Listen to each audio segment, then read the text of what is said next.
Информационные технологии проникли во все сферы жизнедеятельности человека. Насколько остро... Information technologies are part of day-to-day life of every person. How serious is the security of such systems?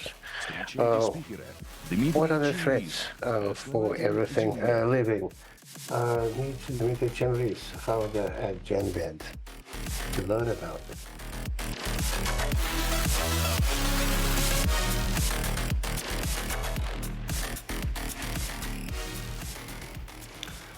Добрый день. Меня зовут Дмитрий Чемерис, я кандидат биологических Hello, my name is Dmitry Chemeris. I'm Doctor of Biology, and my presentation, you see its title. I'm sure many of you have not heard about biosecurity. Let's now try and find out what it's all about and why people need that. Let's go through the terms in the first place that I'm going to use. Bioeconomics, it's economics based on the use of biotechnologies, using renewable biological raw materials. For instance, that would include the bioenergy. And now biosecurity is the protection by or retainment by living organism of their biological essence, keeping the biointegrity. Full genome sequencing is encoding of the entire sequence of the organism DNA. Base of gene data is the storage of encoded DNA sequences. And bioinformatics is an area of knowledge that does the study and exploration of this area. So the topic of my presentation is cyber biosecurity. It first appeared back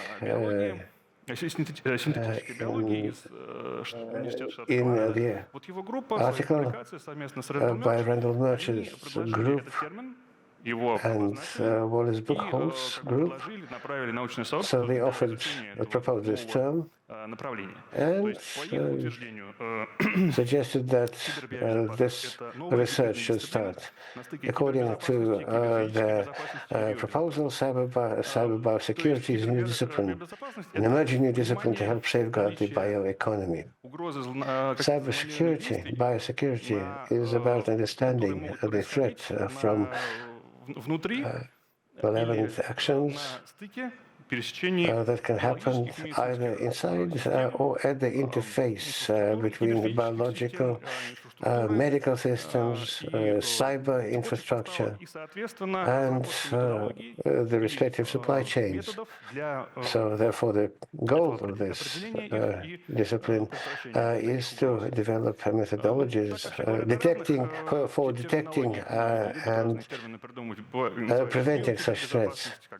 So people are using different terms for that: cybersecurity or digital biosecurity, but nevertheless the term cyber biosecurity в объекты биоэкономики входит в том числе, то есть вот здесь некоторые из них это научно-диагностические лаборатории, включая bioeconomy биотехнологические, фармацевтические objects or sites will include research labs and diagnostic labs, biotechnology and pharmaceutical production lines, farms, a database of genetic and medical information, and bioenergy sites.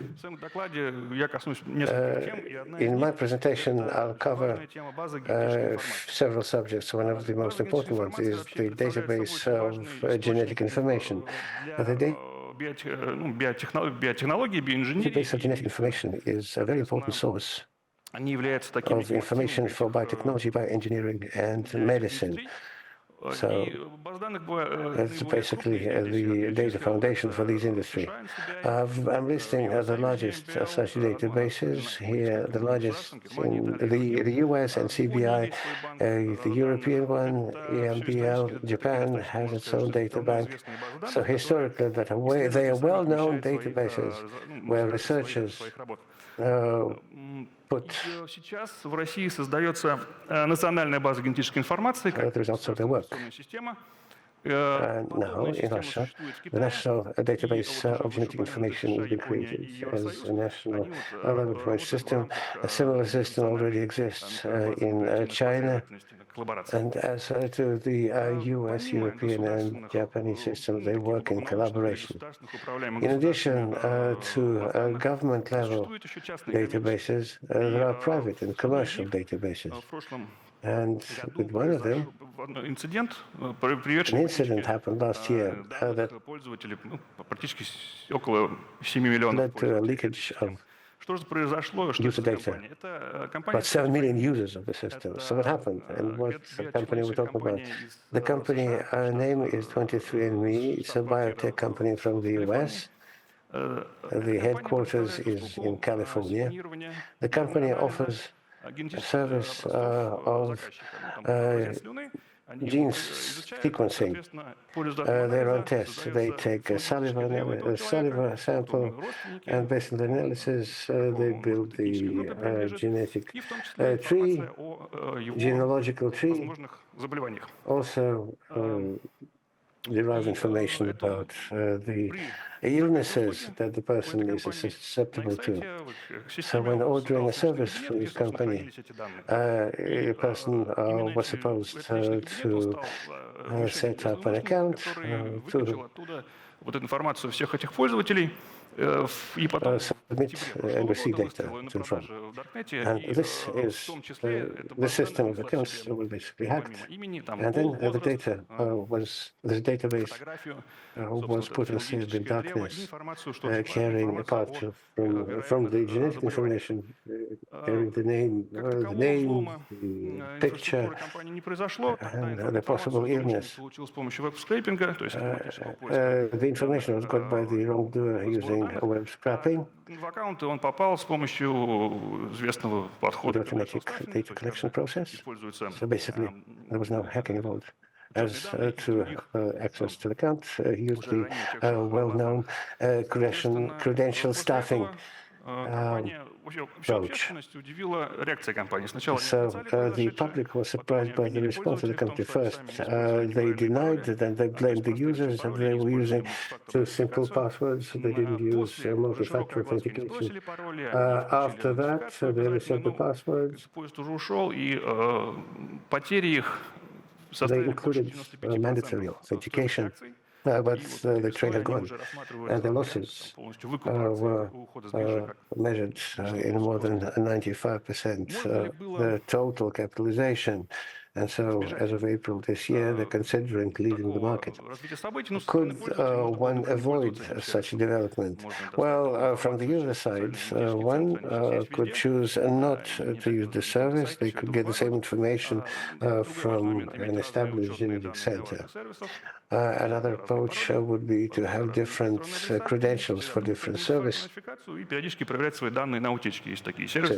Different names and passwords always connect. Multi-factor authentication and periodically check your data for leakages.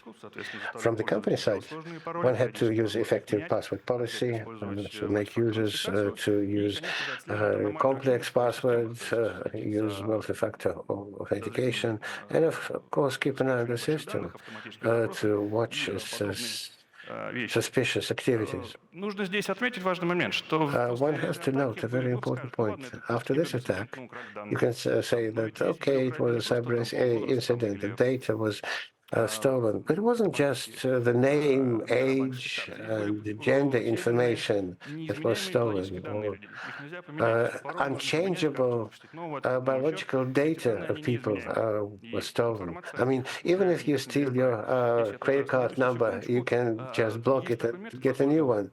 However, you can't change your genetic data. Метод изменения генома генов называется CRISPR. Тоже по нему много, хотя он используется уже 10 лет. Everybody knows about CRISPR. It's basically a new chapter in gene engineering. There are some myths around it, but one has to note that this method, CRISPR, is basically used manually. But I think that in some time there could be automatic systems that would be obviously connected to the internet, and there will be leaks, so one has to pay attention. How do databases get filled, I mean gene databases, using specific devices you can see here on the screen, and they are called full genome sequenator or sequencers. There's a full park, the whole range of different devices. This technology has been around for years. There are different methodologies. Previously, they were only foreign, and now we have domestic analogs. And what kind of attacks they can suffer from? Potential cyber threats, potential vulnerabilities. Well, first of all, they are connected to the network. Potential criminal can find their activity, their work, and might significantly cause significant problems for research or maybe for industrial programs.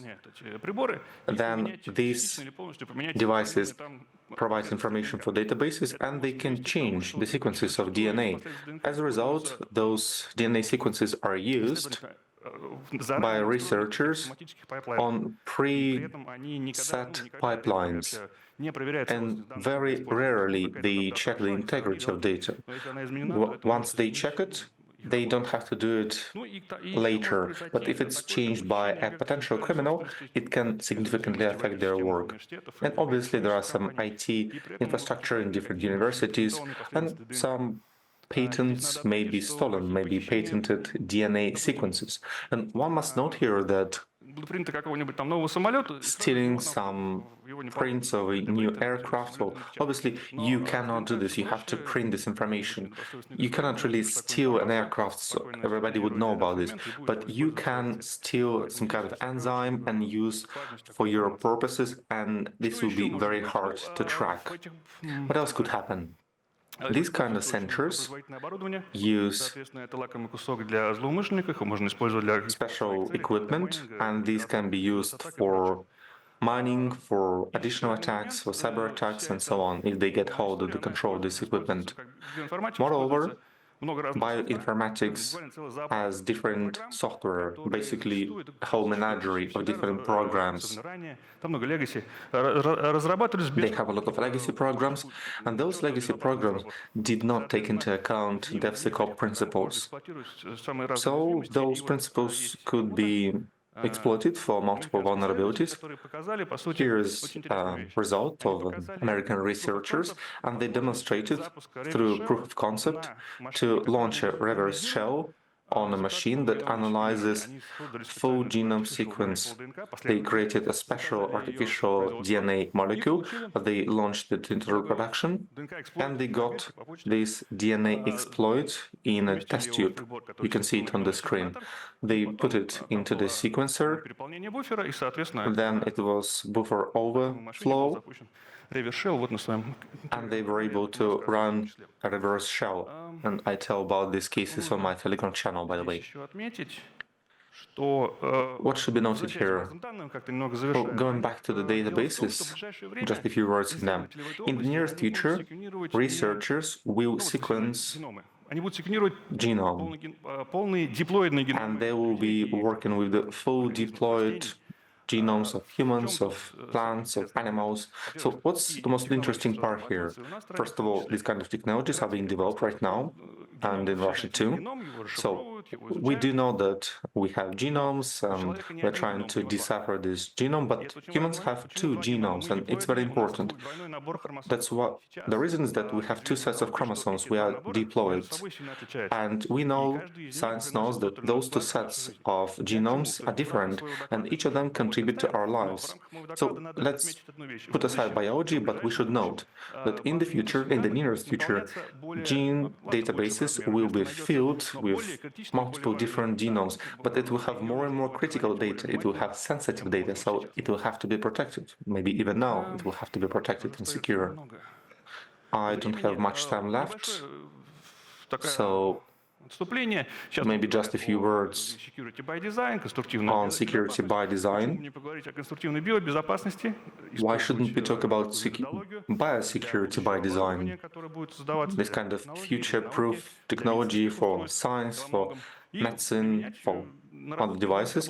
And then obviously we can take example from pen testing, we can launch different bug bounty contests, hackathons. Why not? This will happen, and especially hackathons, pen testing will be very popular in the next area, which I would like to cover. Cyber neurosecurity, and obviously you have biosecurity, cyber neurosecurity. Where did it come from? But just imagine when you have a new area which attracts researchers, so there are certain power points where people want to get to and get some benefits from them. And because of that, new areas appear, new industries appear. Cyber neurosecurity can be imagined as some kind of branches within biosecurity itself. It can concentrate on interfaces, like Elon Musk is trying to do right now, brain interfaces, and many others also work with brain-computer interfaces. Or maybe for the future, they could be brain 1, brain 2, or maybe brain into internet interface. These kind of options. So what potential threats are here seen? Well, potential theft of information, or maybe somebody will be able to read, quote-unquote, read your mind. Maybe getting control. This is what Elon Musk is trying to do. Is basically as prosthetic. They have different interaction with the computer, but that's basically prosthetic. Still, those interfaces could be hacked. Later, we will have brain-to-computer interface, and they will have very interesting points, like neuroprivacy, or neuro rights, or neuroethics. And the devices could be hacked by a person himself or herself. For example, they wanted to get better experience for some reason, and they wanted to hack their own device. But they might inflict harm on themselves, especially if they download unchecked and untrustworthy software from darknet. Obviously, it's possible to manipulate people. It's very serious, and many people talk about this. This might happen. Potentially, this could be a problem. Somebody could feel anxiety. Somebody might stay in some place they would be afraid to leave. For example, this might be possible. Or hackers could have a DDoS attack on a prosthetic neural implant, send many signals to this implant, and it will stop responding. They can also map and scan neurons instead of ports, and by scanning, they can find out what's responsible for what. And human brain have neuroplasticity, this kind of ability, and they might reprogram someone's brain, this kind of neural interface, through scanning ports. This also might be a possibility when we're talking about hacking devices. So to sum it up, all this I wanted to say, it is clear that this interaction between physical and non-physical interfaces will develop, and cyber neurosecurity and biosecurity will be in the future, and obviously they require discussion and debate. What would be the conclusions from this brief presentation? First of all, it's important to join efforts. When we're talking about systems and cyber risks and bio risks, we should pay attention to potential cybersecurity risks somewhere in between those areas. This is important for future databases, devices, services, products, and so on. And this interdisciplinary area, and basically the whole science, somewhere between different industries and somewhere between different areas of knowledge. And we need to take from other areas. And as a result, we have to create a community, both people of theory and people of practice, people of information security have to join efforts, people from biology. Everybody has to join efforts to create a single ecosystem to assess threats somewhere between all of those areas. And why this should be any different? I think this will be the future. So to In conclusion, humanity shows its best quality when we work together and when we try to solve problems together. So building community around this problem is very important. That is important both for education and for science. And obviously, business also should take part in it too. Pharmaceutical industry, agriculture, many other industries, and obviously including the government and regulators. Thank you very much for your attention. I stayed within the time frame.